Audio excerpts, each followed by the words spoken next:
Hello, everybody. I've lost count of what number our podcast is of our empowered living movement. Typical Cypriots. But We start off well intentioned, that we've already lost count after 12. But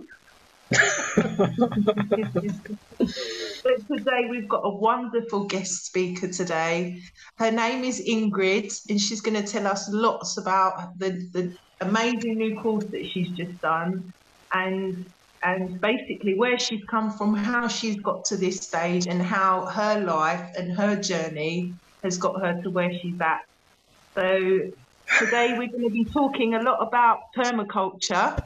But initially, Ingrid, welcome. Thank you. It's nice to be on the show. Yeah, I've watched the show. It's nice to be on the show. At last. We talked about this a long time ago, didn't we? We talked about we did. Yeah. So how did you, I mean, I always wonder how, especially English people or foreigners, but mainly English people, because I can relate to that a lot more. How did you end up in North Cyprus and made that your home?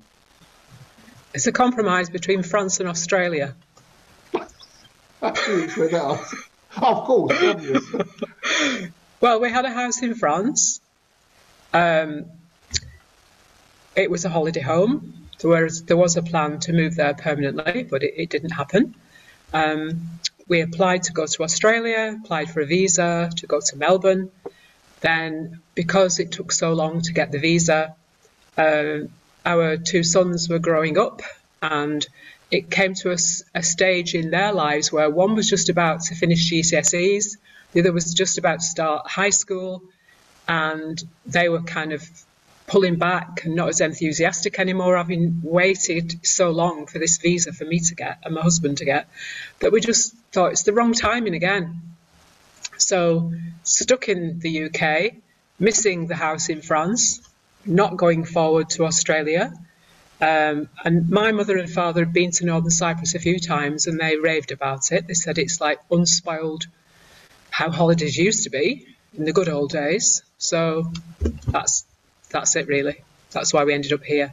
So it was a holiday home for about 12 years, and then now I've been here 6 years. Brilliant. I mean, I just want to say, in '94 I went to Thailand, and I had a visa for Australia, and I never went. I didn't get there. So I have two regrets I tell people about. One was I never made it to Australia, and two was James Brown was singing in Cheshire in Turkey. I don't know when, probably, and I didn't go, and I never got to see James Brown. So they're my two regrets. So really, you know, your parents were the ones who kind of warmed you up to this idea of North Cyprus as being not just a holiday destination, but somewhere you could actually plant roots. Yeah, definitely. What have you found the most challenging part of becoming a resident here in North Cyprus? I don't mean the paperwork, I mean like culturally fitting in. And what is it that, I suppose, Ayşe, the question would be, what keeps you there? I can't escape. That's a good answer, Ingrid. I can't. It's difficult to escape.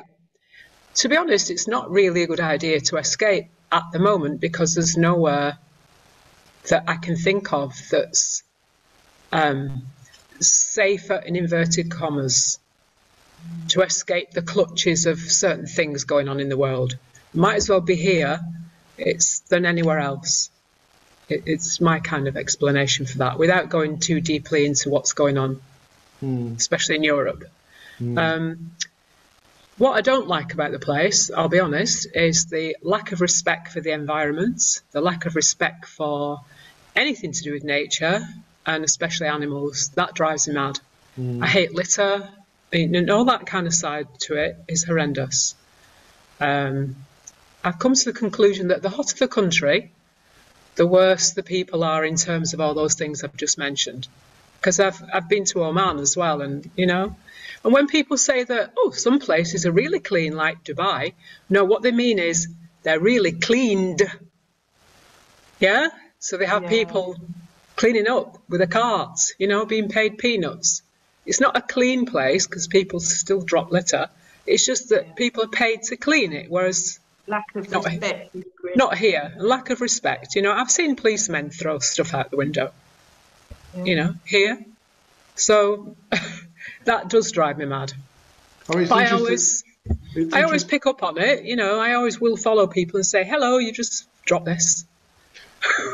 Yeah, I mean, it's interesting because take it home with you. I'm back in the UK. I've been away for quite a while, and I'm back in the UK now. And it just struck me how tidy and how people are. People say thank you and excuse me and after you, and things like that. And it's just really not in the culture in North Cyprus. I've not seen it really. Wow, that's a shock. But I do love the nature. Ingrid, you've got a background. You're a teacher, aren't you, my darling? You've got your scientific background, haven't you? Really? Was it a chemistry teacher, my darling? Chemistry and biology. Yeah. Yes. So, that's what I did when I first moved here. It wasn't planned, but a friend who ended up being a neighbour just let me know that there was a job going at this particular school, and they only wanted someone part-time. So I just went along to listen to what they had to say, and I thought, okay, I'll give it a go. It was only 3 days a week, and I was there for 4 years, and it was a nice little job, but it wasn't something I wanted to pursue full-time, because I came here for peace and quiet and to get away from a stressful life in the UK, teaching in Manchester with all the pressures of performance-related pay and all that rubbish. Constantly being inspected by Her Majesty's Inspectorate, and just the stresses and strains of that kind of lifestyle. It's just all work and no play. So I needed to get away and kind of recharge the batteries. So I didn't come here to work, but work kind of followed me. But it was a nice job, and I really enjoyed it. It was completely different, with not that kind of pressure anymore. Parents were really supportive and understanding, rather than saying, well, you're the teacher, you need to get on with it, like the attitude you'd have in the UK. So I do miss that, but anyway, I'm doing a permaculture club, so I'm still teaching, and I still teach yoga, so I'm still teaching. Once you're a teacher, you're kind of always a teacher. You can't get out of it. So your journey here, really, Ingrid, has really opened you up and into different avenues. So you're now, really, you are a really empowered warrior woman, is what you are. And that's why I was like, we've got to get Ingrid on, because she's now, she's done this big course which she's put all her energy into in permaculture. And she's really focusing on the positive side of everything now, because, we're living some strange times, as we all know. So focusing our energy on things that we can, share with our communities. And because I noticed it was again on Facebook that you'd shared this permaculture course that you were thinking to, for the community, basically. Yeah. And I was, oh my God, we've got to talk to Ingrid about it. Can you tell us some more about it, Ingrid? Well, actually putting the certificate on Facebook was a bit of a challenge for me, because I haven't posted anything on that particular platform for a long, long time, because, since then I've deactivated it. Because I only shared that because I thought, actually, it's positive, it's worthwhile, and for a change, I do feel like bragging about something. It's an accomplishment, whereas most posts that you see are either doom and gloom, full of fear, or completely irrelevant and pointless to anybody's lives. So I did put it on, and I was surprised at the response that I got from previous colleagues at different schools and, former friends. And I just thought, wow, isn't the algorithm strange? I can put a different kind of post on and I'll get 2 likes, and no comments. But then I suddenly share something like that, and I'm pretty sure that a lot of people don't even know what permaculture is. I was just about to ask. They still liked it. Yeah, they liked it and said congratulations. And I think, but do you want to do it? What is it? Can you define permaculture? Because I kind of think I kind of know what that is, but I don't think I do. Well, interestingly, it's not in the dictionary, and there's a reason for that, because it's empowering. Wow. It's putting together two words of permanent and agriculture to make permaculture. And it was coined by a guy called Bill Mollinson, who was Tasmanian. This is back in the 60s, late 60s. So he was ahead of his time. And he realised that the agricultural policies and practices of the day were just taking us further and further into harming the planet, harming people, and it just wasn't the way forward. So he set up a way of teaching a particular method that's, the key word in permaculture is regenerative, which is the opposite of degenerative, which is what the rest of society is. So permaculture is about not just taking things, but putting something back as well. And that's why it appeals to me. And if I just hold this, this is my little booklet that I got with my course. Look at how the three circles overlap. Earth care, people care, and future care. And that kind of sums it up, really. And that my tutor was called Matt Powers. He's a Californian. And I did it online. It just took me about 11 months to complete the course. And he has a lot to say on all kinds of issues. He's been shadow banned from different platforms for saying things as simple as, we can deal with the climate change issue ourselves. We don't need leaders to tell us what to do. We can plant trees. Shadow banned. Wow. Do you know, that's how afraid the powers that shouldn't be are of permaculture, because we've got the power ourselves to start a revolution with our hands, you know, and they don't like that because we got... I don't know if you can see my hairs. Wow. And that's what it's about. It's like taking back control in a positive way, but not just talking about it, actually taking action. And that's what I like about it. And although the course was difficult in terms of time, commitment, there was an online class every week that was at a ridiculous hour, because of course there's people all over the world tuning in, and he's running it from, well, he moved from California because so many draconian laws came in there that prevented him from even harvesting rainwater. That's how ridiculous it was. So he moved to Texas. People either seem to be going to Texas or Mexico these days. So he moved to there. So different times were allocated to different places, and mine was at midnight. So like this, you know, but I managed to keep awake for some of the sessions. And it was so uplifting to see so many people from different backgrounds all tuning in to the same wavelength, whether they were farmers, herbalists, flower arrangers, teachers, yogic people, all searching for something different, where we all had this thread of something in common, like we don't like what's going on, but we want to do something about it in a positive way. And, you know, we all felt that this was something that we could all take part in, whether we had a backyard with a few buckets to plant in, or some people on the course had 100 acres. Wow. You know, it's so varied with the kind of people that were taking this on board. But another thing that I liked about it was the fact that my biology and chemistry background actually started to make sense, and I could apply it rather than just learn it and use it in the way that, you know, the national curriculum expects you to. In other words, copy this, copy that, follow the book, do this, do that. Give them a mark if they write this keyword. Give them a mark if they write that keyword. You could actually apply it properly. And it all kind of clicked into place. The biology and the chemistry suddenly linked together.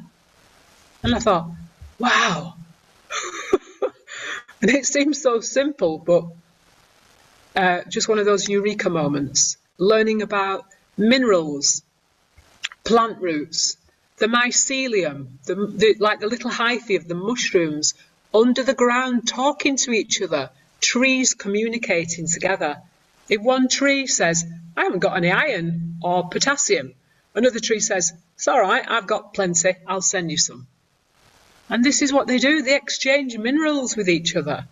And if one's, not soaking up enough water, another one will enable it to get by. They're like a family. It's unbelievable. They don't want you to know this. Give us some grand ideas, won't it? Yeah, it will give us some ideas. Something else that was a kind of game changer as well. We were talking about the environment in one of the lessons, and a graph was put on the screen, and it was from NATO, and it showed the carbon dioxide levels going up and going down and going up and going down. And they weren't really skewed in the direction we normally see them, which is like that. But there was a pattern. But NASA didn't explain the graph. It just said, here it is, the graph to show the carbon dioxide levels going up and going down. And that was it. And it was left to your imagination. But when I looked, because it showed like the calendar from January to December, it seemed to be that the carbon dioxide levels increased at harvest time, just after.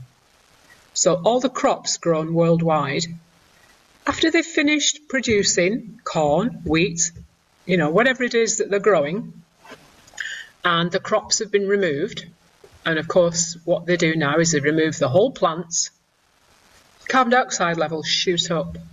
Now traditionally what would have happened is corn would have had the cob taken off it, but the whole plant would have been left to break down back into the ground.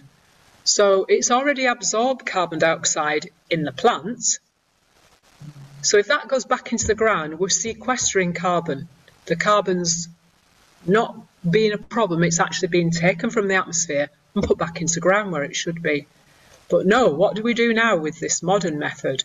We remove the whole plant, we set fire to it, so it doesn't get stored back into the soil, and then we burn it. So we release more. Those are the figures that they're lying about.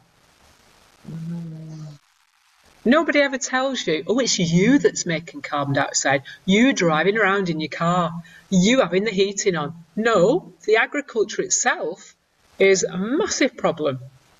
Setting fire to the leftover crops. That doesn't need to be done, apart from convenience and quickness sake. And then, of course, the ground is, well, it's infertile, so more fertilizer thrown on it.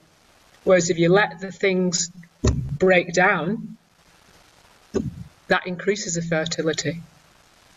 So there's so many little tiny things like that that I've learned, and I just thought, bloody hell, what else are we being lied about?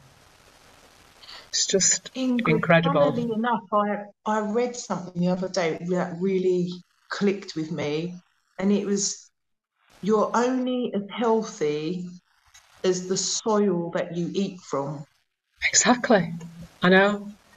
And this is, it's like, if it's deficient in this and deficient in that, then of course we're not going to be, fully, nutritioned. We will have lack of, absolutely. Well, so it's like, it's a cycle, isn't it? It's a domino effect. But that's why Big Pharma and Big Ag work together. So Big Ag depletes the absolutely from your back in vitamin tablets. When you can actually get them yourself from the soil. Rubbish. Yeah. How if you know, Ingrid, is biodynamic farming and permaculture philosophies, are they kind of part of the same staple? Yeah, they're very similar. And in fact, there were some biodynamic growers as members of the permaculture online course as well. The main difference is that with biodynamic, they use the natural circadian rhythms more, like the moon cycle and things like that. That's the only difference I can see. But in general, we're all into. It's still kind of like taking a care for nature, going back to the book cover, the earth, the people, and the future. It has a concern for. Of course, yeah. Like, what I've heard in terms of industrial activity, in terms of externalities, is the way we're farming, in terms of industrial farming, leaves destruction in its wake. It's not caring for the people and the planet and the future. It's actually generation. It's creating scarcity and control, like big pharma and agriculture are doing. They're controlling the market, not empowering the human population and resourcing the planet. They're actually depleting it.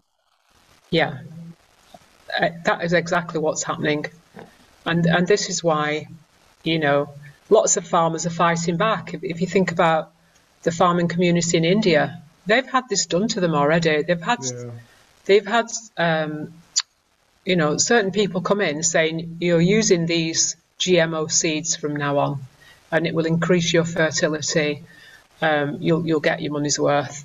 And the first year, the farmers were not that impressed because they didn't increase their yields like they were promised.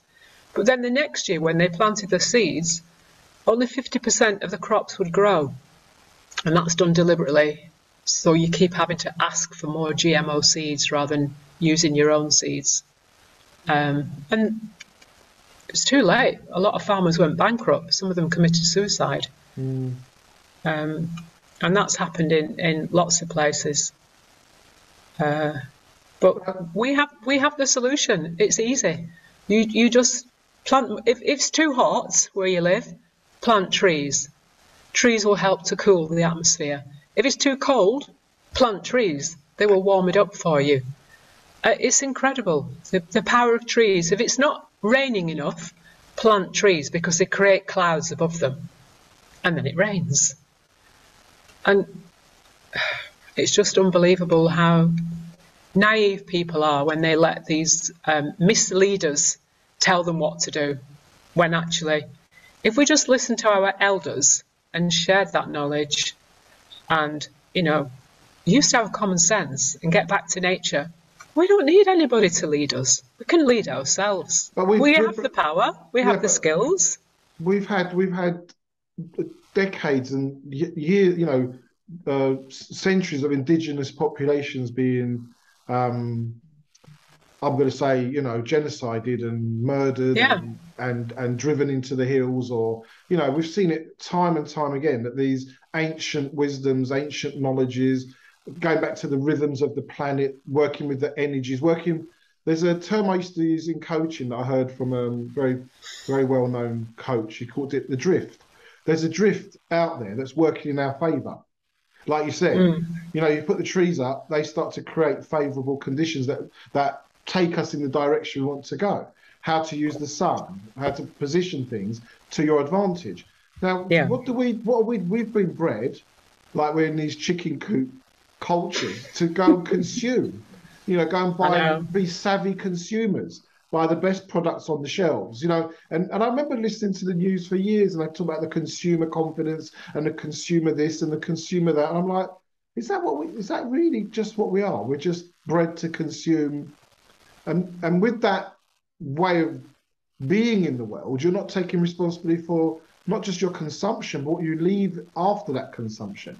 And what I hear in permaculture, what you're talking about, and biodynamic farming, and anything that has some level of consciousness about it is, what am I leaving here? You know, not just for your own children, but for the generations to come. Yeah, well, exactly, because, you know, the Native Americans, when they made their plans, they used to think about 7 generations to come in what they did. And actually, they were like one of the biggest original permaculture people. They had some amazing planting combinations, and we still use them now in permaculture.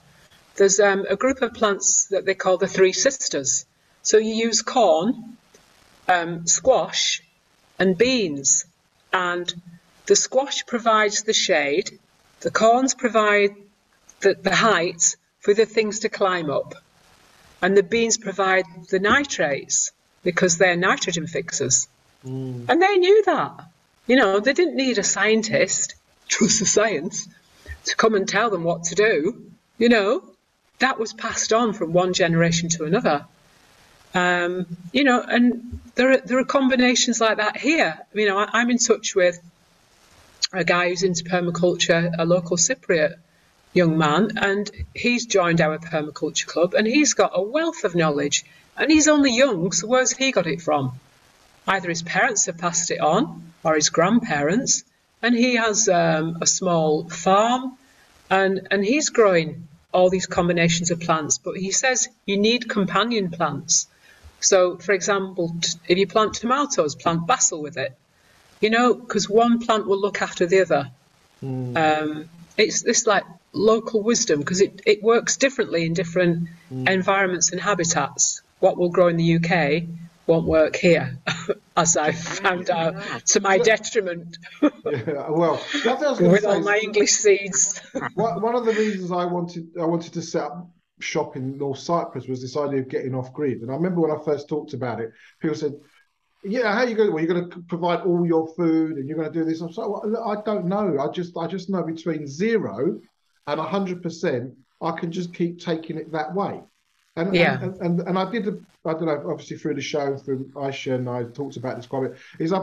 I have spent a number of months in the garden learning these things at my own pace, and but by doing it, I just keep looking and think, what do I need a day? 1,500 calories, maybe 2,000 calories, maybe not even that. You know, even that you could say. I know there's cultures where people are eating 500 calories a day, right?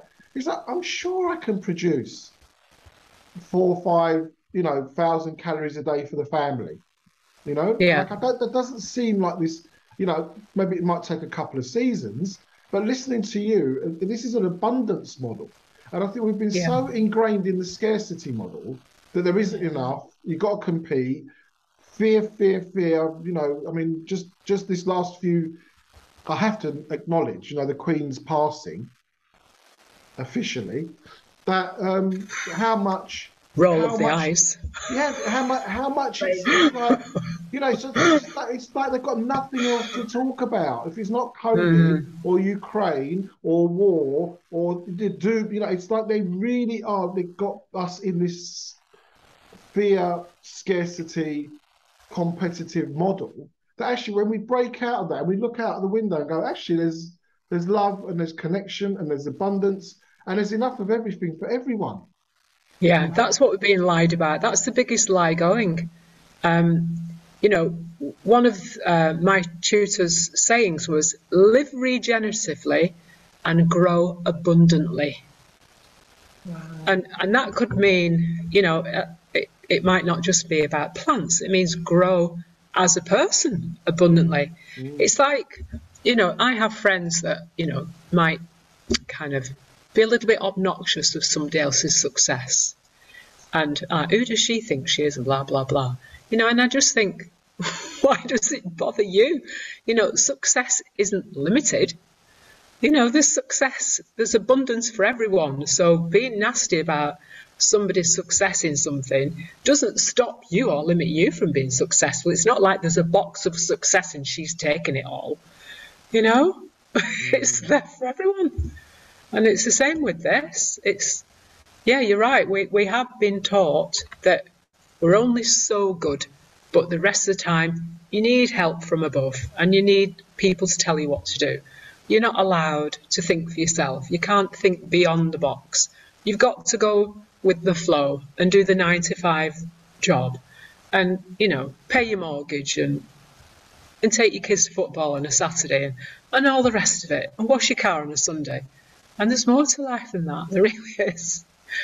It's time we took back our power and did things our way, because there's enough of us. It's just finding those little and you make a connection. You think, oh, I've heard that she's a yoga teacher too. Oh, right, okay. You get in touch. She also likes gardening. Oh, great, we can swap cuttings. And before you know it, she knows someone that produces flour. So you get in touch with that person and then you can bake your own bread. And before you know it, we've got a little bartering system going on. And that's what, we're trying to encourage here. And I think it is a little bit difficult here in Cyprus because, unfortunately, it is going down the consumer avenue. I get the impression that most people want to be seen on this island. You know, I remember asking children at school, what do you want to do when you're older? I kind of want to, you know, be seen, to be successful. By doing what? I don't know. My dad's got a business, so I'll be all right. You know, a lot of them were like that. And I just thought, no, that's not really a good answer. But, you know, they've got plenty of time to learn. In the education, doesn't it, Ingrid? Really, everything falls back to the education. I know. If the kids, they're brought up. We've been brought up that way. You know, it's this matrix we're in. You know, the consumerism matrix make you always feel like you're inadequate, or you need this, or you need that, or you need to spend this, or you need to do. It is this matrix that we're in. Yeah. Although coming here, though, sorry, when I first came here, I realised that it's a good opportunity to get out of the matrix, because there were loads of things here I couldn't buy anymore. So you kind of learn to do without these things. And before you know it, you don't bother putting lipstick on anymore, because I'm not going anywhere. Yeah? And if my fingernails are clean, it's a bonus. You know, because they don't get to have nail polish on anymore. Clean is good enough here. You know, there's things that you don't actually need anymore as a consumer. You can make do with what you've got. You know, and you can not go shopping for clothes for 5 years and it doesn't matter. Yeah. It's so different here. Depends what you do. I mean, obviously, if you're going out and you're presenting yourself to the world every day, like when I was teaching, you know, you make an effort and you go with a nice suit on that's clean and washed. But when you're at home and you spend most of your time digging, you know, and looking after your animals, then your priorities change and you get out of that matrix, because what mattered in the UK or in other places don't necessarily matter when you're here, because you're more on a kind of down-to-earth level, and you really are well and truly in nature, because I spend most of my time outside. I'm indoors today, only because it's too bright to do Zoom. But yeah, the matrix is there if you want it, but it's very easy to step out of it here. The thing that occurs to me is how little the abundance model requires.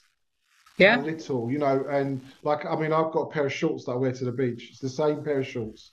And then I've got a backup pair. Right. And the badge of honor with my beach shorts is that they're sun bleached. It's like, it's a badge of honor, because I've worn them long enough for them to be sun bleached now, you know? And I know probably in England, if you've got sun bleached clothes, you'd be like, oh, you need a new pair. They're got all paint. Yeah. But to me, it's like, you know, because they haven't worn out, they haven't fallen apart, they're functional. But I think if we take that approach with everything that we've got, what we've got is functional. It has intrinsic. I mean, we've talked about this before, haven't we, Ayşe? Intrinsic value. You know, if your car gets you from A to B and it's you know, functionally reliable and it has that level of workability, then you know, it's not about, like you said, about like what you're hearing from the kids. You know, I've heard them saying things like, I just want to be famous, or I want to be rich. And it's like, well, why do you want to be famous? Why do you? They don't even really have a. It's not like I really love being a musician. I want to spread my music everywhere. And, you know, it's not about the art or the cause. It's about the end. You know, the end justifies the means for them. It's like, I want to be famous and rich, because they've grown up this far away from the world. And listen, we're all guilty to an extent, but we didn't get brainwashed from 5, 6 years old or conditioned into this world at our fingertips. And what I've noticed with the younger generation, and this isn't like an old man, you know, back in my day, but I don't mean it like that. I don't want to come off like that. And I'm sure there's exceptions to this. But if you've had the whole world in front of you, and you can literally go, oh, pancakes, and then you're in pancakes, or tidal systems, bang, you're in tidal systems. Your desire for knowledge is being met at such a rapid rate that actually it's become commoditized, and it's not like you've gone out and discovered something out in the real world. You didn't go to the seaside and notice the tide. You're living it all vicariously through this virtual world.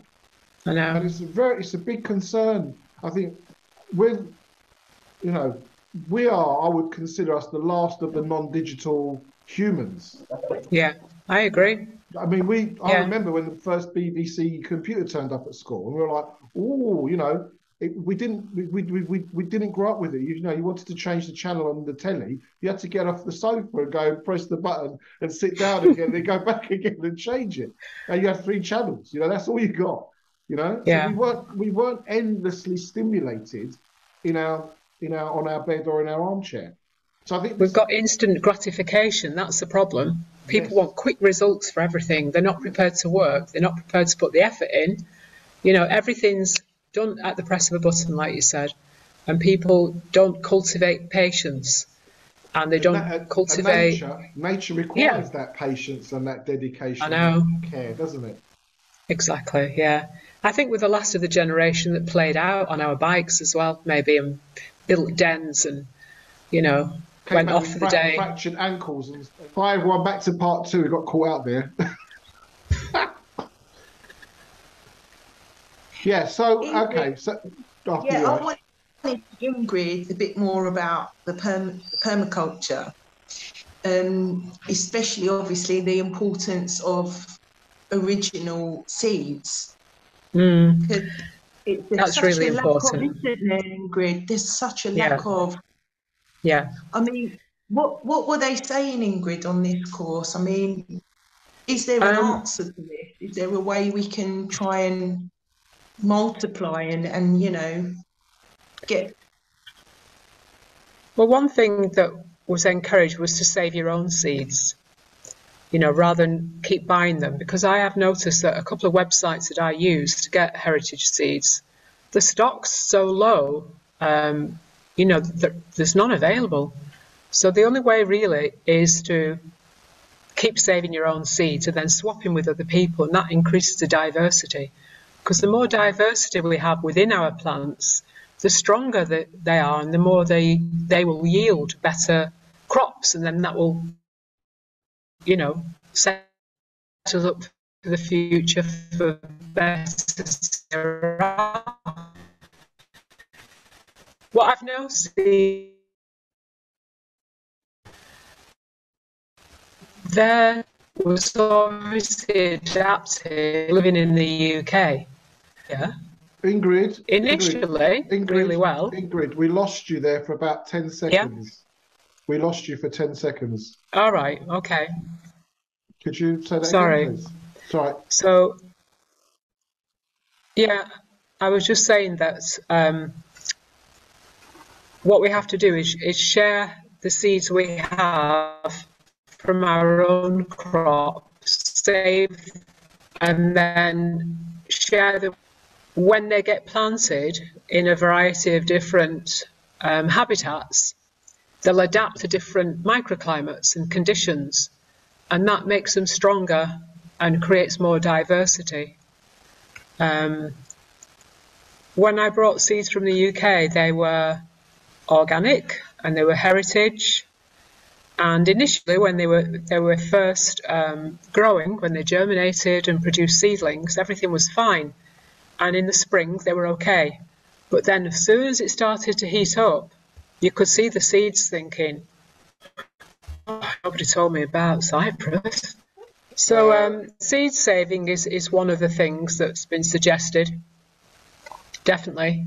And to be fair, there are an awful lot of people on this island who do grow their own and save their own seeds, because I've seen advertised seed swapping events up and down the island. So, wow. You know, we're trying to make links with different people on that aspect as well. The Permaculture Club, again, is in infancy. We've only had one. We're meeting every 2 weeks.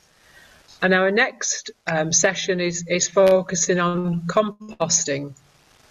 And again, you know, the soil is so poor here that we just need to build up the soil. We need to put soil life back into the soil in terms of microbes.